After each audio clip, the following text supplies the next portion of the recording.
सुप्रभात, good morning, आदाब, सत श्री अकाल। सभी लोगों को, सभी गुरुजनों को हमारी ओर से प्रणाम, चरण स्पर्श और शिक्षक दिवस की बहुत बहुत शुभकामनाएं और आशीर्वाद की कल्पना, उम्मीद, जय श्री राम। कल हम लोग इतिहास पढ़े थे, मॉडर्न हिस्ट्री, और मॉडर्न हिस्ट्री में प्रिया जी केला ला के दी हैं खाने के लिए। मॉडर्न हिस्ट्री में हाँ, कल मॉडर्न हिस्ट्री में लास्ट जो हम लोग पढ़े थे उसका पार्ट 2 ये है। पार्ट 2 है ना सर? अब पार्ट 1 में लास्ट टॉपिक क्या था?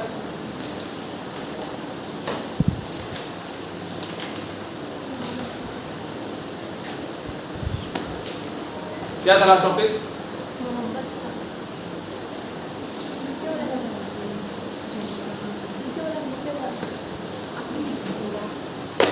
इतना देर मोहम्मद शाह 1719 से 1748 रंगीला जिसको यानी कि मोहम्मद शाह रंगीला को हम लोग पढ़ लिए थे, जो कि 1748 तक। आज हम लोग शुरू करेंगे 1748 के बाद। तो 1748 के बाद केला खा के जो राजा बना, बादशाह बना, उसका नाम था अहमद शाह। और 1748 में वो भारत पे पहली बार आक्रमण करता है। तो ये अहमद शाह था कौन? केला खाते फिर आपको बताते छोड़ो, आप लोग जल्दी में हो। अहमद शाह जो था वो एक अफगान शासक था। अफगानिस्तान समझते हो ना? अफगान शासक, तथा अफगान शासक का नाम था नादिर। तो उसका भेजा हुआ एक पूर्व सेनापति था, यानी कि अहमद शाह एक सेनापति रह चुका था। कहाँ का? अफगानिस्तान का और नादिर का, ठीक है। और वो आता है 1748 में और पहली बार भारत में अटैक करता है, आक्रमण करता है सियात बनाम। लेकिन इसके वजीर इमाद उल मुल्क ने इसे अंधा कर दिया। इसका जो वजीर था, इसका जो वजीर हमारा समझते हैं ना, प्रधानमंत्री, तो प्रधानमंत्री जो था इसको अंधा कर दिया। और औरंगजेब 2, जिसको आलमगीर 2 के नाम से भी जाना जाता है। औरंगजेब 1 को कौन सी बात मिली थी? आलमगीर की मिली थी ना। तो औरंगजेब 2 यानी कि आलमगीर 2 जो था उसको गद्दी में बैठा दिया। इसी का वजीर, यानी खेल जो है हमेशा वजीर ही खेलता है, शतरंज का मैदान कोई भी हो। सही बात है। लेकिन होता ये है कि आलमगीर 2 भी उसी वजीर खान को मार दिए जाते हैं मात्र 5 सालों बाद। यानी कि 1754 से लेकर 1759 तक आलमगीर 2 नहीं रह पाते हैं और वो मार दिए जाते हैं। उसके बाद शासन शुरू होता है इमाद उल मुल्क का। इमाद उल मुल्क, सॉरी माफ कीजिएगा, इमाद उल मुल्क के द्वारा मार दिया गया था शाह आलम को द्वितीय को, जो कि 1754 से 1759 तक रहे थे। तो 1748 से 1758 तक कौन रहा? अहमद शाह रहा, अहमद शाह, जो अफगान शासक और नादिर का पूर्व सेनापति था। उसको अंधा करके कौन मरवा दिया? उसका वजीर, जिसका नाम था इमाद उल मुल्क, मुल्क नहीं मुल्क होता है, और ये वजीर मतलब प्रधानमंत्री होता है। उसको मार के किसको गद्दी पर बैठाया? आलमगीर द्वितीय, यानी कि औरंगजेब द्वितीय को, ठीक है। उसके बाद 59 में उसकी भी हत्या हो जाती है। हाँ, 59 में यही वजीर उसकी भी हत्या कर देता है। और 1759 में गद्दी मिलता है शाह आलम द्वितीय को, ठीक है। शाह आलम प्रथम लोकल पढ़ चुके थे, शाह आलम द्वितीय को गद्दी मिलता है। और उसके बाद बिहार, जहाँ केला का खेती होता है, मुजफ्फरपुर, खा लेना साहब। हाँ से पहले खा लीजिए, खाते खाते नहीं पढ़ाना चाहिए, पेट में नहीं जाना चाहिए, बड़ा करना है, याद रखिएगा। देखिए क्या है ना, आप लोगों को मजाक लग रहा होगा, हमारे बच्चे इतने प्यारे हैं कि उनकी बातों को हम नहीं उठा पाते हैं, और हम क्लास में ही रोटी तरकारी पूरी भुजिया सब खाना शुरू तल भी करते देते हैं हम हैं, लोग। एक हाथ से खाते हैं, एक हाथ से पढ़ाते हैं। हम लोग तलते भी हैं ना सर। तो शाह आलम द्वितीय जब राजा बनता है 1759 में, तो केला खाने के बाद हमको एनर्जी आ जाती है, और एनर्जी जब आता है तो बक्सर में हो जाता है मार, समझते हो ना, कोई बोलते ही रहे युद्ध। एकदम युद्ध हो जाता है। अब अंग्रेजों से भिड़ जाता है जाके सब। ठीक है। अब अंग्रेज तो से ताकतवर था ना, हाँ। तो ये लोग सोचा कि 4-5 लोग मिल के भिड़ते हैं। अब मान चलो लोग मास्टर है, अब 6 गो स्टूडेंट को मिल मारने लगे, तो मास्टर तो हमेशा मास्टर ना रहेगा। तो यहाँ बक्सर में 1764 में युद्ध हुआ। देखिए MCQ आपको याद रखना है कि बक्सर का युद्ध कब हुआ था? 1764 को हुआ था। और ये कौन लड़ा? तो मुगल बादशाह लड़ा, मतलब कि शाह आलम द्वितीय। इसके साथ कौन था? तो बंगाल का नवाब था मीर कासिम। इसके साथ कौन था? तो अवध का नवाब सिराजुद्दौला था। अब यहाँ देखिए सिराजुद्दौला और सिराजुद्दौला दोनों थोड़ा सा फर्क है, आगे आएंगे तो आपको बताएंगे। तो ये तीनों मिलकर हमला कर रहे थे केकरा पर? गोरखा पर, अंग्रेज पर, ठीक है। लेकिन दुर्भाग्य से तीनों हार जाते हैं और अंग्रेज जीत जाते हैं। और इसका परिणाम ये होता है कि अंग्रेज लोग दिल्ली पे कब्जा कर लेते हैं। दिल्ली जी, अंग्रेज लोग दिल्ली पे कब्जा कर लेता है 1803 में। ठीक है। ठीक है। अब सन 1809 लिखी है, ठीक है। जब कब्जा कर लेता है उसके बाद मुगल शासन, मुगल ही कहो उसको, अकबर द्वितीय का कालखंड शुरू होता है। अकबर प्रथम का तो जानते ही ना है, सम्राट अकबर जो तिलक लगाता था, यहाँ अकबर द्वितीय है। तो अकबर द्वितीय का कालखंड होता है 1806 से लेकर 1837 तक। और यही वो अकबर था जिसने राजा राम मोहन राय को राजा की उपाधि प्रदान की थी, ठीक है। तो राजा राम मोहन राय को राजा की उपाधि किसने दी? अकबर द्वितीय। ये ध्यान रखना है कि MCQ जब आएगा आपके SSC एग्जाम्स में, तो अकबर, अकबर द्वितीय, अकबर तृतीय, अकबर चतुर्थ रहेगा, चारों अकबर रहेगा। तो आपको ध्यान देना है कि अकबर दुबे को थे। और दूसरा का वाला था वो राजा राम मोहन राय को दिए, क्योंकि पहला तो 1542 में जन्म लिया था ना, और यहाँ 1806 का हो रहा है। और राजा राम मोहन राय को बोला कि हुजूर अंग्रेज भी जाइए और कहिए कि हमको तनिक पेंशनों बढ़ा दीजिए, ठीक है। तो पेंशन बढ़ाने की सिफारिश भी किसने किया? अकबर द्वितीय ने। उसके बाद 37 में इनका इंतकाल हो जाता है, ठीक है। और उसके बाद एंट्री होती है बहादुर शाह जफर की, ठीक है। और ये चलते हैं 1837 से लेकर 1862 तक। दरअसल हुआ क्या था कि ये आखिरी मुगल शासक थे। यहाँ दिख रहा है स्क्रीन पे, आखिरी मुगल शासक साफ साफ लिखा हुआ है बड़े बड़े अक्षरों। अब प्रिया जी का कॉपी देख रहे थे तो वहां लिखी है खीरी मूल अवसान। अरे और ये प्रिया जी नहीं, नेहा जी भी लिखी है खीरी मूल सा, तो सानिया जी वही लिखी है। तो ये है आखिरी मुगल शासक बहादुर शाह जफर, ठीक है।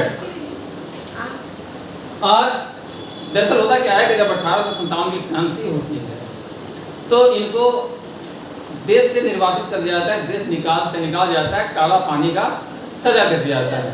और उसी पे गाना भी बजा था, मेरे पिया गए रंगून, वहाँ से किया है टेलीफोन तो तेरी याद सताती है। और इनकी वहीं पे मृत्यु हो जाती है पत्नी के साथ। बताइए ना, बताइए उसको। नहीं, नेहा जी का डिमांड है कि गाना बजा कर सुनाइए। नहीं, मेरे पिया गए रंगून, वहाँ से किया है आप लोग टेलीफोन वाला। इंतजार कीजिए, हम गाना बना के सुनाते। तेरी याद सताती है ये वाला गाना सर।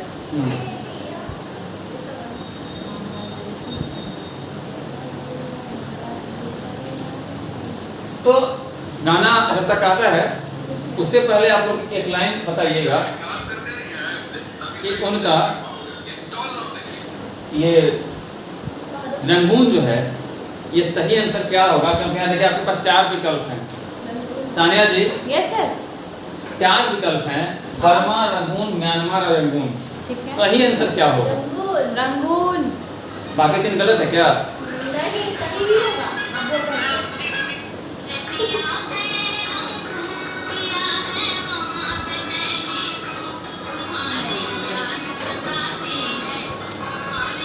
इनको याद सता रही थी क्योंकि बहादुर शाह जफर को रंगून भेज दिया गया था। तो रंगून आपको याद रखना है, लेकिन अगर ऑप्शन में बर्मा, म्यांमार और यंगून आता है तो वो भी गलत नहीं हो।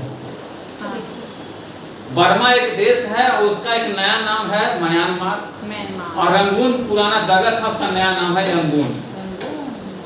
यंगून हाँ, तो यंगून, म्यांमार, रंगून और बर्मा चारों आपका सही हो जाएगा। ठीक है, इसमें कोई गलत नहीं होगा। अगर रंगून नहीं देगा और बर्मा अगर ये सब देगा तो हाँ, तो आप जब एसएससी एग्जाम में जाते हो तो इस बात का ध्यान रखना था, वहाँ बर्मा लोग रंगून नहीं दिया, गाना सुन के गए हैं रंगून, और वहाँ पे रंगून नहीं दिया, वहाँ यंगून दे दिया, तब तो कहो मास्टरवा का रंगून पहले रहे। ठीक है, तो यहाँ तक क्लियर है? कोई कंफ्यूजन? नो सर, यंगून तक समझिए। कोई कंफ्यूजन आप लोग? चलिए, ये जो है आखिरी मुगल काल है, तो मुगल काल का खत्म हो गया यहीं तक। हम लोग शुरू किए थे बाबर से और खत्म कर दिए बहादुर शाह जफर। अब अगला पार्ट जो हम लोग पढ़ेंगे वो पढ़ेंगे स्वायत्त काल, क्योंकि मुगल काल तो प्रदेश में था ना। तो अपना थोड़ा सा वॉल्यूम कम कीजिए। हाँ, तो कहने का मतलब है कि मुगल काल जो है वो खत्म हो गया। तो मुगल काल पूरे देश में था, तो पूरे देश को हैंडल कैसे करता था? तो एरिया वाइज नवाब बनाता था, या फिर क्या उसको बोलते हैं, क्या दीवान बनाता था, दीवान बनाता था, नवाब बनाता था, सूबेदार बनाता था, मतलब नायब बनाता था, अलग अलग चीज बनाता था, तो उसको चलाता था। लेकिन होता क्या है ना कि कभी कभी इंसान का जो मन है वो विचलित हो जाता है, नहीं मानता है। अगर आप अभी केला खाए हैं ना, तो सच बताएं तो हमको मन कर रहा था कि सेव भी खाओ, ठीक है। अगर सेव मिल जाएगा तो अनार खाने का मन करेगा, और मन तो ये भी था कि इतना चबा चबा खाना पड़ा, बढ़िया था कि कोई जूस दे दे, ठीक है। तो कहने का मतलब है कि इंसान जो है ना लोभी होता है। तो यहाँ पे जब हम मुगल शासन पर रहते तो यहाँ पे तो आपको सिर्फ ये देखा कि अंग्रेजों से और आपसी संघर्ष करते, गुतिया में संघर्ष कैसे था, गुतिया वाला लड़ाई सारा जन्मों जन्म का, इसमें कोई शक नहीं। अब आते हैं स्वायत्तता। तो सबसे पहले बंगाल 1717 से 1772 की कहानी पढ़ते हैं। बंगाल की स्वायत्तता की कहानी पढ़ेंगे, यहाँ पे 1717 से 1772 तक की कहानी है। शुरू होती है मुर्शीद कुली खां से। मुर्शीद कुली खां जो है 1717 से लेके 1727 तक बंगाल का पहला नवाब था। तो बंगाल का पहला नवाब कौन था, ये आपका एमसीक्यू पूछेगा। तो मुर्शीद कुली खां, आपको याद रखना है लेबर वर्ड, लेबर याद रखिएगा तो पहला लेबर को बंगाल से जोड़ दीजिए। बंगाल में मजदूरी करने गया था मुर्शीद, तो लेबर कुली खान जो है, मैंने मुर्शीद कुली खान जो है ये 1717 से 1727 10 साल तक बंगाल का पहला नवाब था।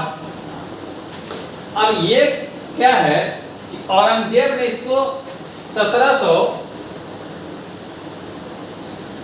कितना है 1700 में, देखिए गलती से आपको लिखे आप एक जीरो छोड़ दिए। 1700 में बंगाल का दीवान बनाया था औरंगजेब जो है, इसको 1700 में बंगाल का दीवान बनाया था, और 1713 में इसको बनाया नायब सूबेदार, ठीक है।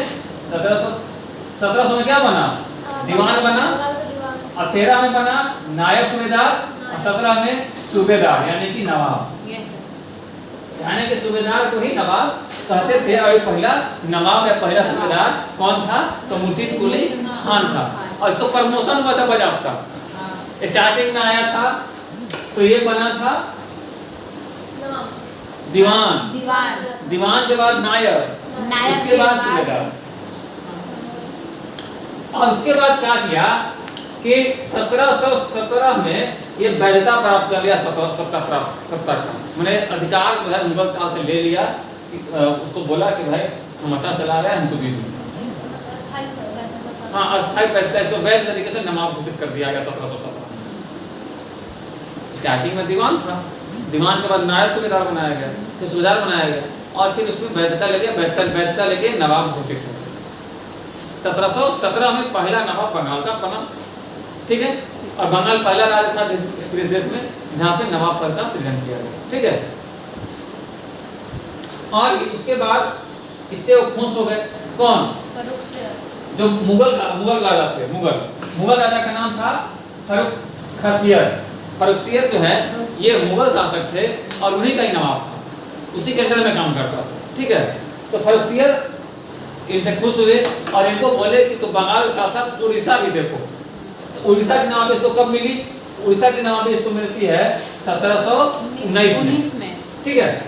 उड़ीसा की नवाबी कब मिली? 1719 में। और ये राजधानी जो है ढाका में था पहले इसका, ठीक है। तो राजधानी ढाका को बदल के मुर्शिदाबाद कर दिया। मुर्शिदाबाद। तो पहले राजधानी बंगाल की होती थी ढाका, बाद में उसका कर दिया गया ढाका मुर्शिदाबाद। और किसने किया? वो किया मुर्शिद कुली खान। नाम भी मुर्शिद है ना, मुर्शिद। अब क्या है कि यहाँ से ये स्वायत्तता का प्रयास शुरू करता है, ठीक है। ये बोलता है कि भाई हमको स्वायत्तता दे दो, हम पूर्णतः स्वतंत्र होना चाहते हैं, हम तुमको टैक्स देंगे, लेकिन ठीक है स्वायत्तता दे दो लेकिन हम तुमको टैक्स देंगे। लेकिन यहाँ जब स्वायत्त हो जाता है, टैक्स देना शुरू कर देता है, उसके बाद क्या होता है कि इस ईस्ट इंडिया कंपनी के द्वारा 1691 और औरंगजेब के द्वारा 1717 में फर्रुखसियर द्वारा दिए गए मुगल फरमानों पर कदम उठाए। यानी कि ये जो तीनों जो भी डायरेक्शन देते थे ना, चाहे इसका राजा था फर्रुखसियर या ईस्ट इंडिया कंपनी था या औरंगजेब था, जो डायरेक्शन देता था उसको मन में नहीं करता था। कौन? मुर्शिद कुली खान उसके बातों को नहीं मानता था, और नहीं मानने के बाद समझ सकते हैं तो फिर उनकी मृत्यु हो जाती है। और उसका जो दामाद है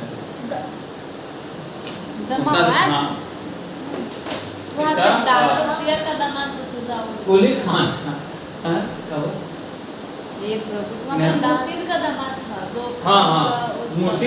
मुर्शिद कुली खान का दामाद जो है शुजा-उद-दौला, ये 1727 से लेकर 1739 तक वहाँ पे नवाब है, ठीक है। कब से कब तक रहा? 1727 से लेकर 39 तक, ठीक है। और मुगल शासक जो थे, देखिए आप लोग गूगल मत लिखिएगा, मुगल लिखिएगा। मुगल शासक जो थे 1733 में इसको बिहार का भी नवाबी सौंप देते हैं। यानी कि शुजा-उद-दौला के पास नवाबी कहाँ मिल गया? बंगाल, उड़ीसा और बिहार। यानी कि ये 3 जगहों का नवाब बन गए। उसके बाद अगले नवाब बनते हैं सरफराज खान। वो कौन था? बेटा था किसका? शुजा-उद-दौला। लेकिन इसकी हत्या जो है 1 साल बाद ही सूबेदार अली वर्दी खान कर देता है। 1 साल बाद इसका हत्या हो जाता है और ये 1739 से 1740 तक ही रहता है।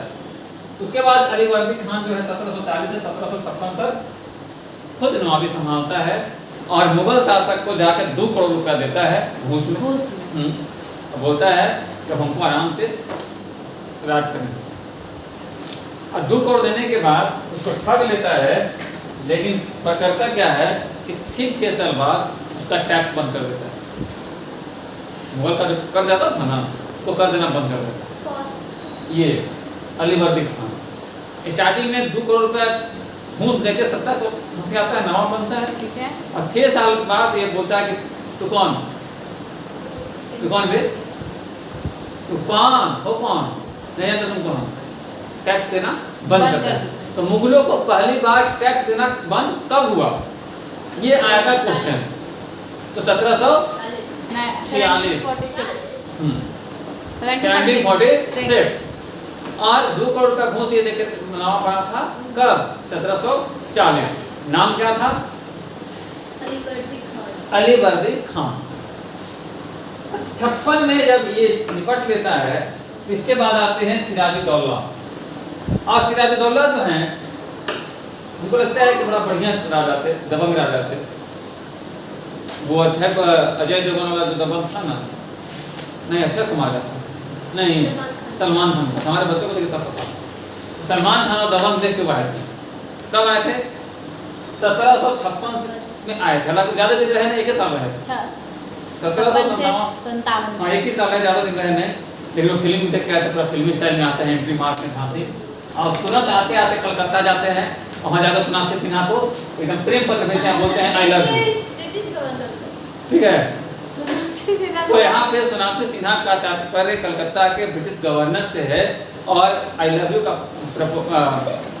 कॉन्सेप्ट है कि एक पत्र भेजते हैं, आप पत्र लिख के एक आग्रह करते हैं कि जो किला बना हुआ है, किला का घेराबंदी किया हुआ है, जो एक्स्ट्रा किला है उसको गिरा दिया जाए। अंग्रेज जो किला बनाया है ना, वो अपना किला गिरा ले, हम तुमको टाइम देते हैं 24 घंटा का, बुलडोजर लगा हुआ सुबह गिरा लो, नहीं तो हमारा अगर फिर गया तो हम गिरा देंगे। तो ये प्रेम पत्र भेजते हैं, प्यार से कहते हैं कि रिक्वेस्ट कर रहे हैं गवर्नर साहब, आप अपना जो फालतू का किला सिला है ना इसको हटा दीजिए, हमारा राज्य में अतिक्रमण नहीं चलेगा। और दूसरा बात कहते हैं कि शौकत जंग कौन था? घसीटी बेगम का बेटा। ऐसे रिश्ता में ये सिराजुद्दौला का मौसेरा भाई लगता था। कौन लगता था? मौसेरा भाई लगता था। तो कहते हैं कि इसको सहयोग बंद कर दीजिए, सहयोग नहीं करना है इसको। सहयोग नहीं करना है, अंग्रेज को बोलते कि सहयोग बंद कर दीजिए। हाँ। और ससुरा अंग्रेज में सोचता है ना कि जे इसे हम ही मनबे नहीं करता है, तो ये क्या करता है कि एक ब्लैक हॉल होता है, करिया हॉल में घुसा के और खिड़की दरवाजा पंखा बिना बंद सब बंद कर देता है। उसको बोलते हैं ब्लैक हॉल की घटना। ब्लैक हॉल की घटना कब हुई थी? ब्लैक हॉल की घटना कब हुई थी?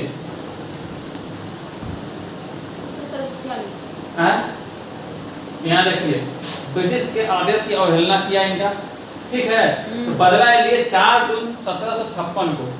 56 में हुआ होगा। 4 जून 1756 को अंग्रेज का जो कितना कारखाना था ना, उसको क्या किए? बंद कर दिए, और उसके बाद कब्जा कर लिए। ठीक है, उसके बाद 15 जून को कलकत्ता 15 जून को कलकत्ता में क्या किए? कलकत्ता में 15 जून 1556 को कलकत्ता पे पूरा कब्जा कर लिए, अधिकार कर लिए। तो पहला मुगल शासक था जो ईस्ट इंडिया कंपनी के से फिर से वापस अपना सत्ता छीन लिया, और 15 जून को ये कलकत्ता पे पूरा अधिकार कर लिया। उसके बाद ब्लैक हॉल की घटना होती है 20 जून 1556 को। ठीक है, 20 जून 1956। एक अंग्रेज अधिकारी है हॉलवेयर, यहाँ देखिए लिखा हुआ कि जून 1756 1756 ना, हाँ, तब 1756 क्या बोल रहे हैं? हम तो टेस्ट कर रहे थे, सबका दिमाग कहाँ है। 20 जून 1756 को ब्लैक हॉल की घटना घटती है, और एक अंग्रेज हॉलवेयर के अनुसार रात में 146 लोग को एक छोटा सा कमरा में, हाँ ये पहले पढ़ाए थे, बंद कर दिया गया, और उसमें सब कुछ खिड़की दरवाजा बंद कर दिए। उस कमरे में तो 46 लोग थे, जिसमें लगभग 123 दम घुटने से मर गए थे, और 23 जो हैं वो जीवित बचे।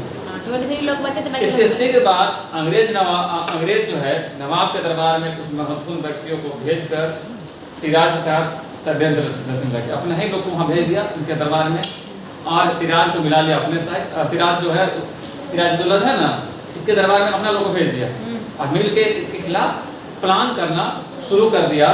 और इसने भेजा किसको था? क्या हुआ? बोले उसमें कितने लोग मरे थे? उसमें 123 मरे थे और 23 बच गए थे।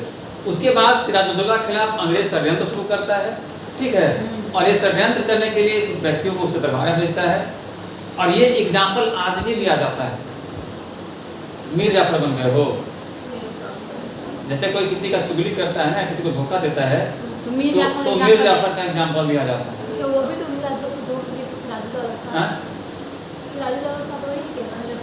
सिराजुद्दौला को ही धोखा दिया था, वही तो बात नहीं कर रहे हैं, इसलिए तो मीर जाफर का एग्जाम्पल दिया जाता है। तो वहाँ किसको भेजा? ओमी चंद को भेजा, जो कलकत्ता के धनी व्यापारी था। जगत सिंह को भेजा, जो कलकत्ता के मोहम्मद बहुत बड़ा साहूकार था। इस सवाल को लिख लीजिएगा। राय दुर्लभ और आदिम खान को भेजा, जो अभिजात वर्ग के लोग थे। इन सब लोगों को भेजा। फिर मीर जाफर को भेजा, मीर बख्शी को कहते थे। मणिक चंद जो कलकत्ता का अधिकारी है उसको भेजा, और इन सब को भेज के वहाँ पे षड्यंत्र रचा सिराजुद्दौला को मरवाने के लिए। और जो वहाँ का उस टाइम का गवर्नर जनरल था लॉर्ड क्लाइव, हाँ वो जो है ओमिचंद को पसंद करने के लिए वाटसन के जाली दस्तखत के सिक्योरिटी पेपर दे दिए। ठीक है, वाटसन का ऐसे जाली दस्तखत किया और बोला कि तुमको कभी कोई दिक्कत नहीं होगा, तुमको सिक्योरिटी पेपर दे दो। तो जो इनके दरबार में थे उनको ठगा फुसलाया और सिराजुद्दौला को हत्या करवा देता है 23 जून 1757। और ये हुआ था पलासी का युद्ध। पलासी का युद्ध हुआ था। तो पलासी का युद्ध कहाँ हुआ था? तो भागीरथी नदी के किनारे। तो ये भी क्वेश्चन आ जाता है कि पलासी का युद्ध कब हुआ? ये पलासी कहाँ है? तो भागीरथी नदी के किनारे बसा हुआ एक स्थान है जहाँ हुआ था 23 जून 1757 को।